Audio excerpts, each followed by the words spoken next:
I do. If you ask Scarlet, what is the hardest thing for a Zerg player to beat? Don't you think that Scarlet would probably say that? Oh, yeah, you should just curl in. I mean, she didn't have late game Protoss as her clan tag for a while for Dragon. I believe her clan tag was Adepted. So that is if anything, that's what TriGGeR's gonna do. Back in Brood War, they didn't have Adepts. I'll go play that instead. It's probably part of it. Well, guys, we're gonna be starting up here in the top right-hand side of the map. Top of the blue Zerg player, he is Namshar from Storm Gaming.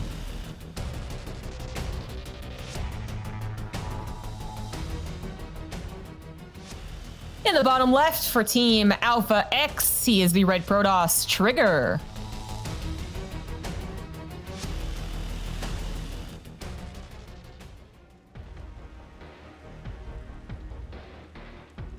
Okay then. Okay. All right. This is the solid stuff I was talking about. 100% solid cannon rush. Actually, you know, that can work. Now that it comes up, ZombieGrab, I rescind what I said. If you ask Scarlet what Protoss players should do, she would absolutely respond with a cannon rush. I mean, it's basically anything, right? Yeah. I did want to go into something else, but I think we got to talk about the implications right now. TriGGeR not going for like a totally dedicated cannon rush into the proxy robo, but actually going gateway forge into a nexus, looking to interrupt Namshar. Best case scenario, Namshar doesn't see it and builds a hatchery, of course, but he did. So TriGGeR just is like, all right, cancel the hatchery. I guess I can't do very much more. I mean, I think he's going to fake him out again, but I don't know if he's actually going to commit to it. Yeah. You know, it's funny because there are some maps where the third base has some beautiful cannon rush locations that are very abusive, but this is not one of them. So I was thinking sometimes you can actually just go to the third and actually cannon rush that or force a cancel there. He let that pylon finish. That cannon is a very boldly placed cannon. He needs at least one more if he wants to wall that off to prevent the drones from getting surround. And wow. Okay, he's gonna try and wall in the second cannon that he built. That is a play right there. Oh, the probe actually gets trapped, but not long enough. One probe about to cannon rush this natural successfully. No, I think if he had gone for the wall off on the first cannon instead of the second cannon, it would have finished in time and started getting some hits off. Then there's only 4 Zerglings, so you only need 8 attacks to go off, and I think you would have basically taken out most of the DPS here. I actually think there was a way he could have made that work because Namshar didn't make more than just 4 Zerglings. But yeah, it was going to be tough. Oh, well, yeah, you know, I think that's some good damage.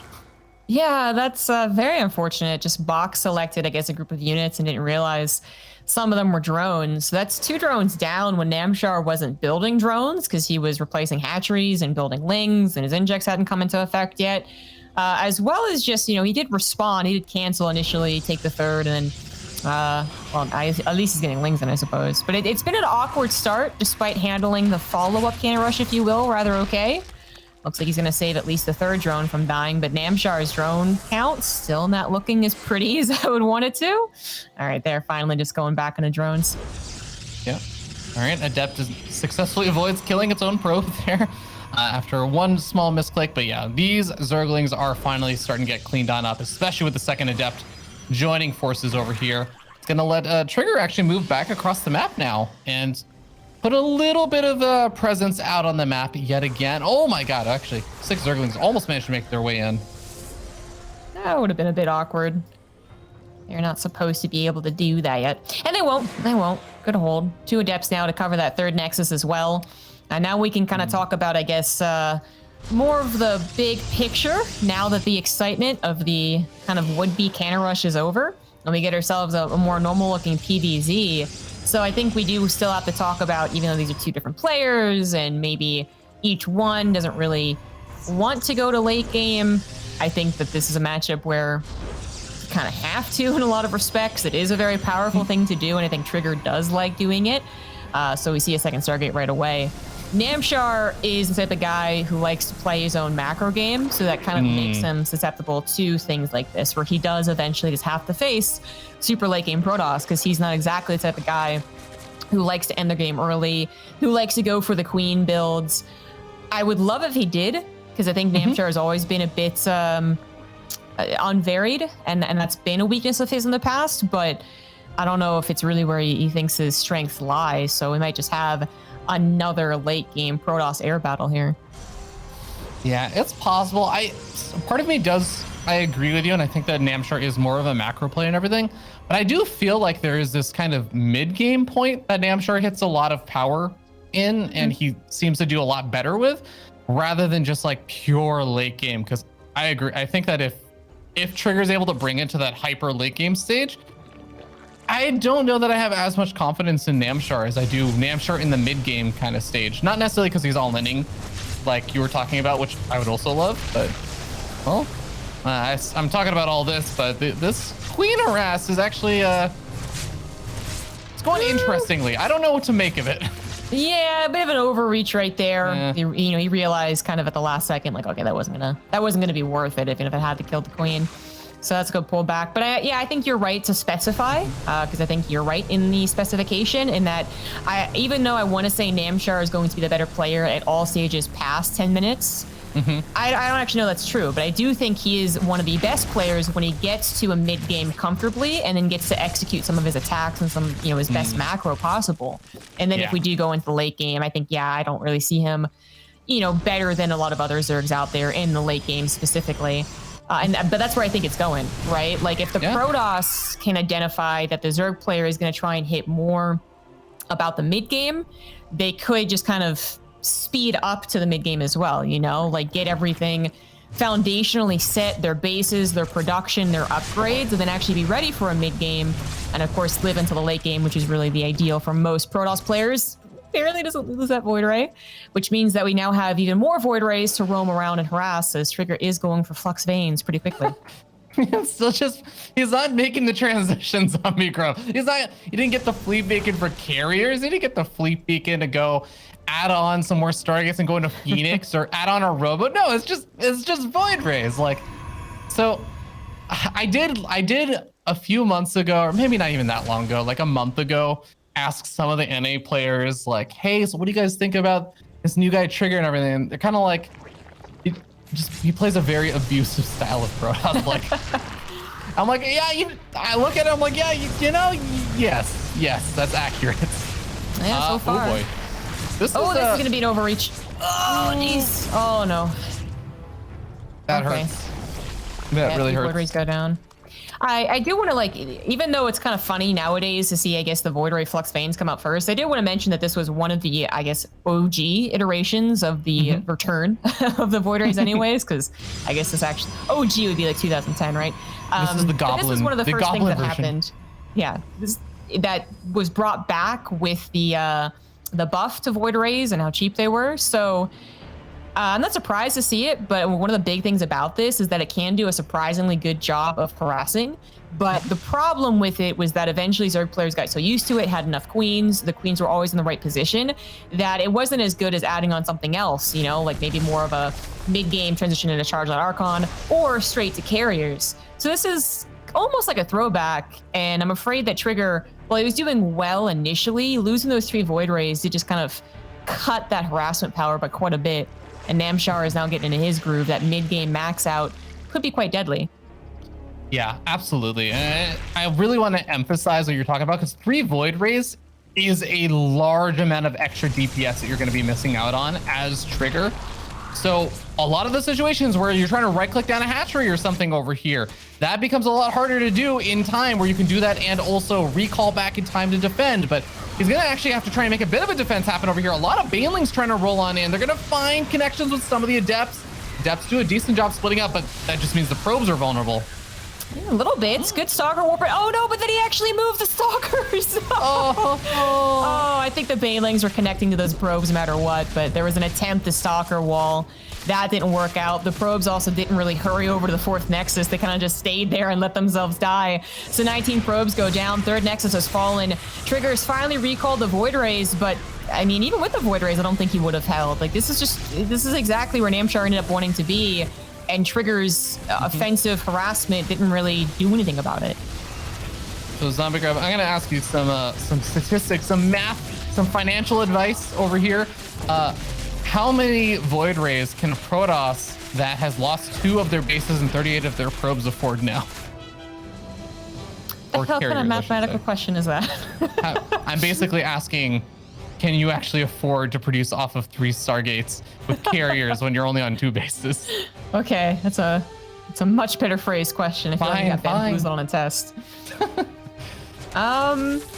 I feel like on 2 bases, totally uninterrupted, you might be able to max out. You know why? Because I feel like I've seen some Bronze League plays do it, where like nothing happens, but they know that they'll take a natural expansion. So I think it's possible, but I also think that Namshar is not going to just sit by and let him get to a max out situation. Already taking this engagement might look suspicious because there are so many carriers, but the Hydras really aren't doing poorly. They've actually taken out every single interceptor right now. There are 3 interceptors left right now, and they only have the safety of the fact that there is a wall to slow these Hydras down while they build up more interceptors. But even that is not going to be that much of a saving grace because 2 of the Stargates are over here, and now TriGGeR is effectively forced to try and win this game off of the army he has right now, like right this moment.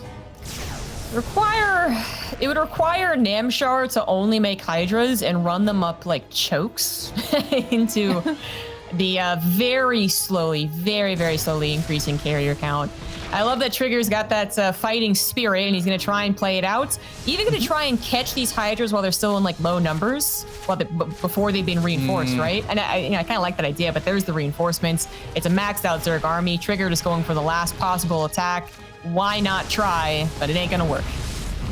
Yeah, actually, like in a theoretical world where he's able to just find a way to sneak over toward like the main base or something, kill off the main and kill off a bunch of the tech, then gradually take these little trades by using air, like dead airspace. Maybe there was a way he could draw this out, but he was still going to be so far behind. I like the Spore Caller decision, mostly in theory at least, but it actually blocks the Hydras from moving in and just kind of ending this situation over here. But all the interceptors going to go down, and TriGGeR taps out. GG. Namshar takes game number 1. Well, not nearly as strong of a start as I expected, considering his previous results in the group. TriGGeR actually just not doing enough to stop Namshar's macro, was killed before he really finished everything. You know, he was on 4 bases. He had really good saturation. Certainly that was a bit greedy, but he was almost getting away with it. But he didn't have the Resonating Glaze finished. Not that I'm sure that would have helped, because the Adepts got bopped by the Banelings anyways. Yeah. And he didn't really have that high of a carry account yet. So I think the Void Rays are supposed to buy an extra 30 seconds, supposed to buy an extra couple of dead Queens, dead Hydras, and instead they kind of fell flat on their face a little bit. I know the initial thing wasn't so bad, but it still kind of came down to the weakness that I was talking about, where Zerg just got really good at not taking any damage. Where when we first saw the Void Ray Flux Veins thing, it was a surprising amount of annoyance. They were like losing extractors, staying entirely back at home, not wanting to play super risky, wondering if they should go and Aspire. And now you have Zerg players that are like, they brush it off. And I think that we just saw a game like that. Yeah, I think it's really important to note that Namshar also made a very deliberate decision there, where the Void Rays are coming back into his base after the 3 Void Rays had died in the center, right? Their other Void Rays managed to make their way around, and we saw it attacking the hatchery. And Namshar just said, okay, and decided to go attack anyways, right? Like, if he doesn't do that, if he is in the middle of the map and he just sees those Void Rays coming in and decides to pull back, then we see the next set of carriers pop out, and maybe there's actually better defenses there, and the Banelings can't just roll into the mineral line, all that stuff. Like, things actually could maybe look different there if Namshar doesn't just decide to pull the trigger right there. So good decision making from Namshar in that regard. It's also just recognizing the weaknesses and strengths. And for him, I think, he knew he had enough Queens, even after losing, well, it was 1, right? So not really losing any. He knew that he would have some type of defense against the Void Rays, and it was about stopping TriGGeR before he got to enough carriers, which he was very successful with. So here we are in game 2, in the bottom left, now up 1-0 for Psystorm Gaming. It is Namshar.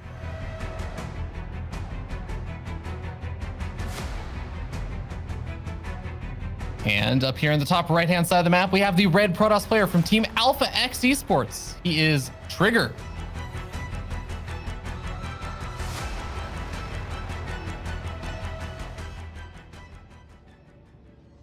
He went Gate Forge or Forged Gate in that last game? I think it went Gate Forge.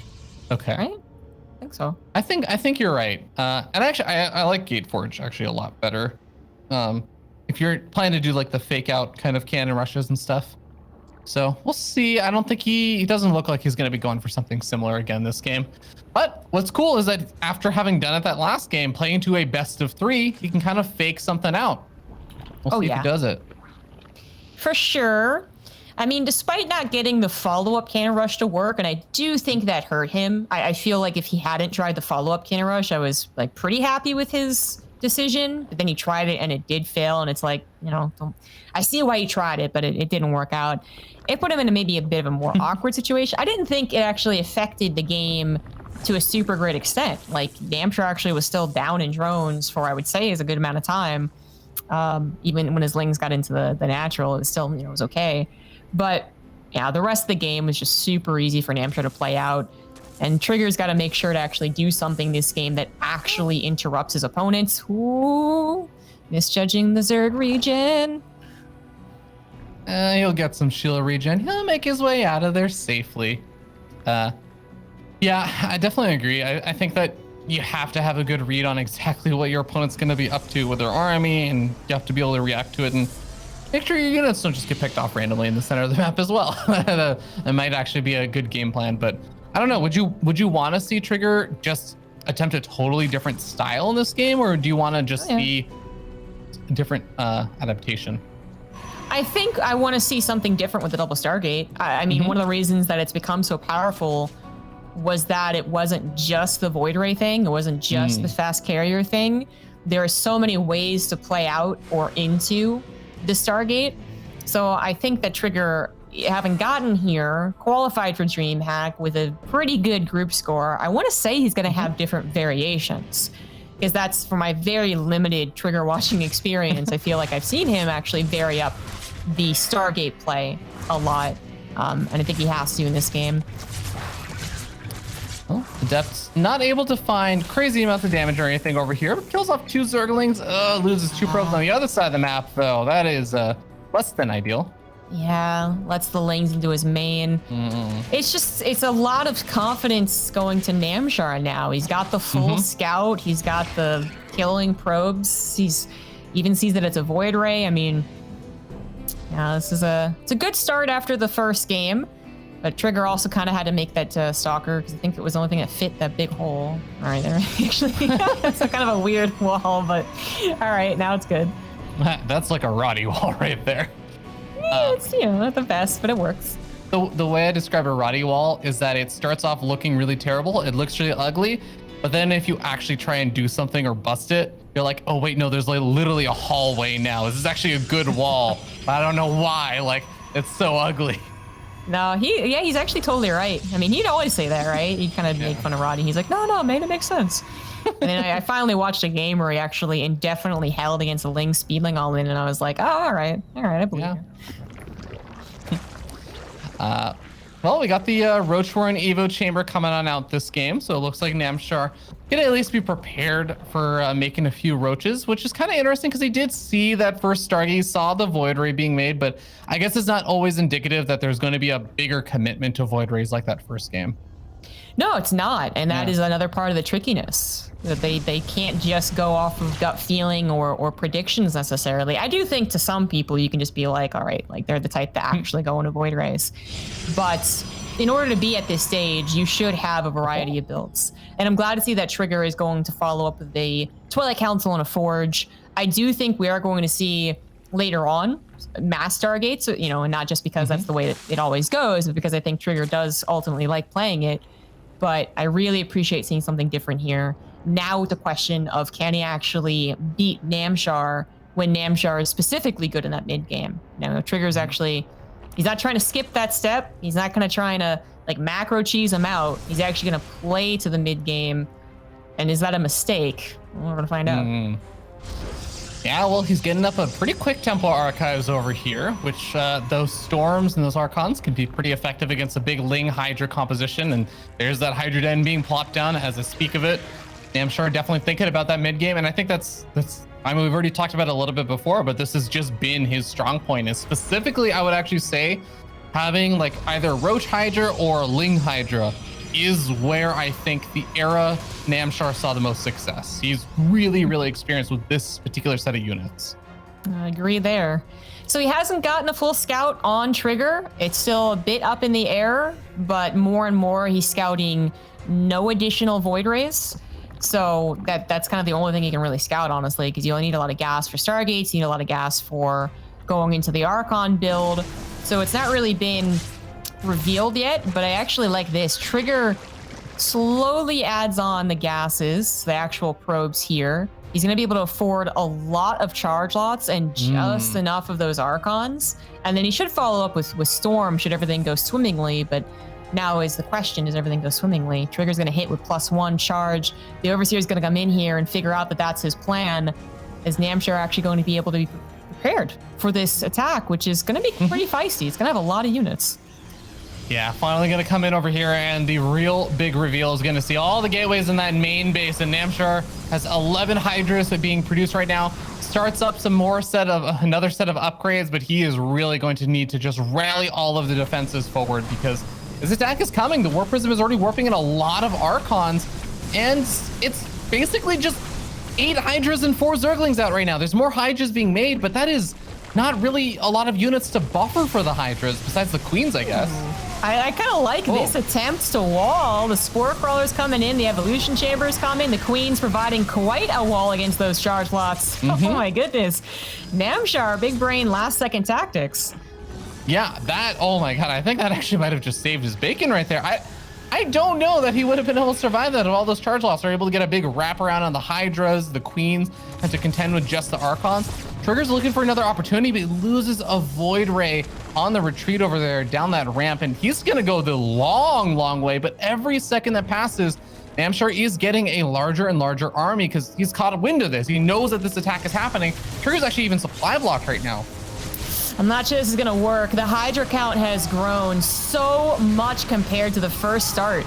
That wall, as you said, might have actually saved Namshar's life, but the Queens finally fall. The Warp Prism's still up, and it is only Hydras. No Roaches for the buffer. No Banelings take out those charge lots. Maybe TriGGeR can actually push through. Namshar's also already used his drone fodder, so he is feeling the heat, and maybe TriGGeR can make it work. 11 Roaches are coming out. Upgrades are about to finish, but Namshar actually needs to survive to that point.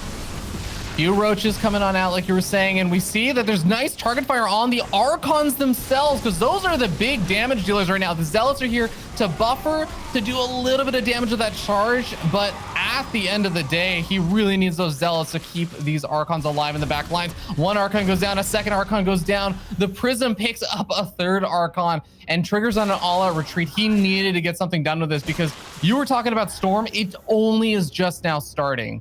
I mean, hey, he actually got kind of close to breaking them because it is really quick when it happens. When it's only Hydras, if they're not actually in that very solid number, if they've lost all their protection, if they're being surrounded by the Zealots, suddenly Hydras suck against that composition. But if the Hydras actually have some creep spread, have their upgrades, have a little bit of protection, they can kite a little bit, and then the defensive properties can actually push through, which is ultimately what happened. But I can't blame TriGGeR for actually dedicating, even when it took him so long to dedicate.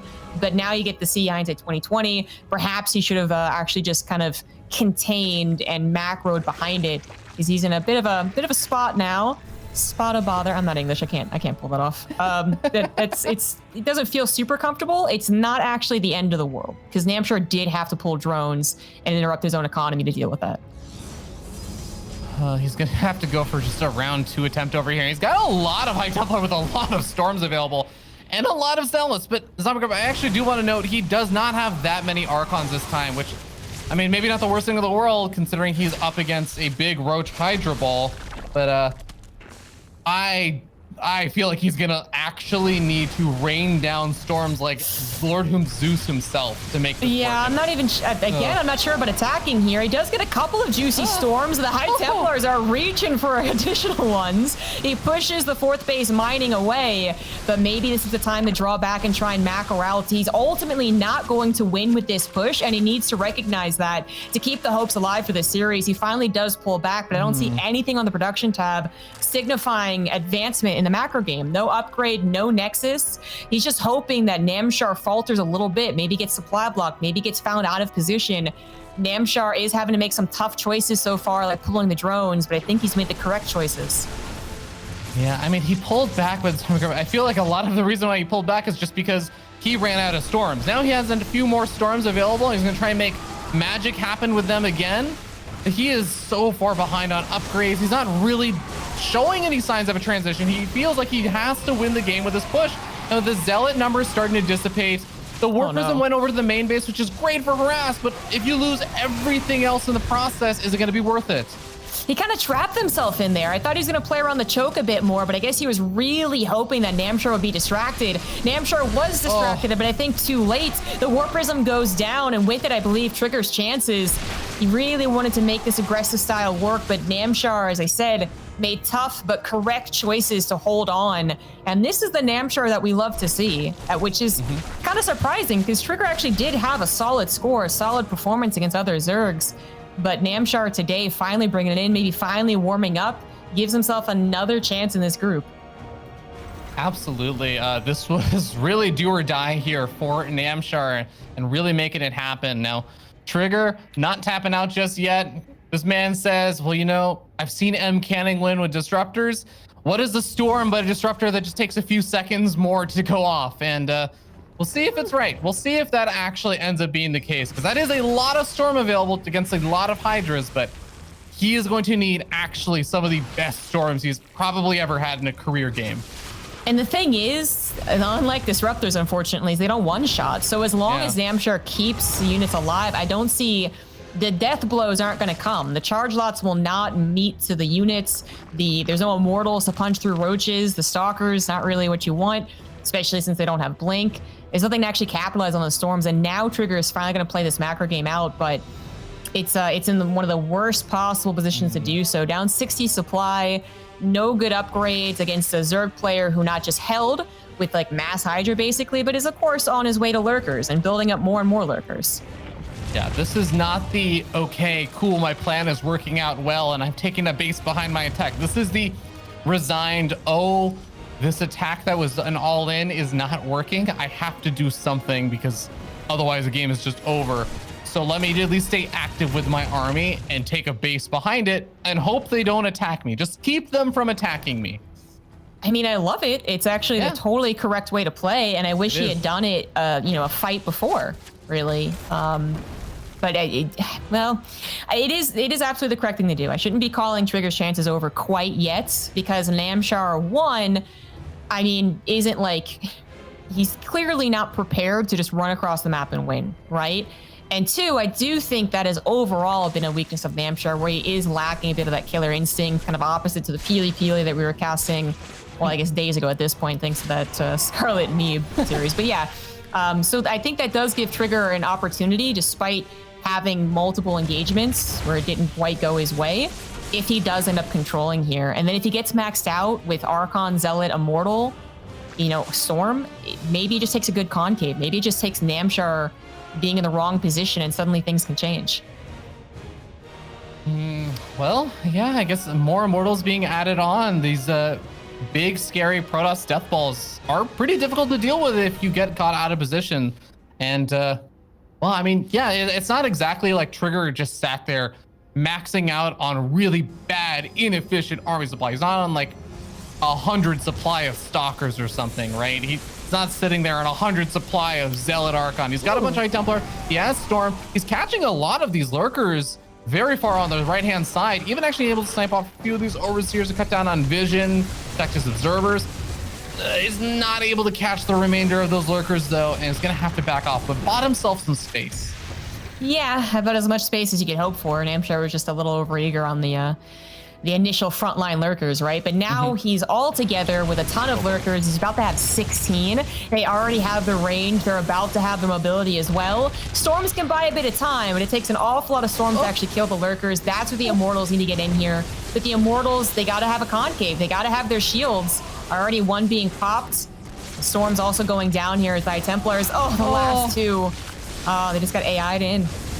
The lurkers killed every single High Templar there. Slowly but surely, they all tried to use a few storms here and there, and every single High Templar died. And without the High Templar, there's nothing to keep the Hydras back. The Immortals really want to get in on top of those lurkers, but Well, I will commend TriGGeR. He's doing some good damage over here, but that damage has to come with also a defense on this side of the map.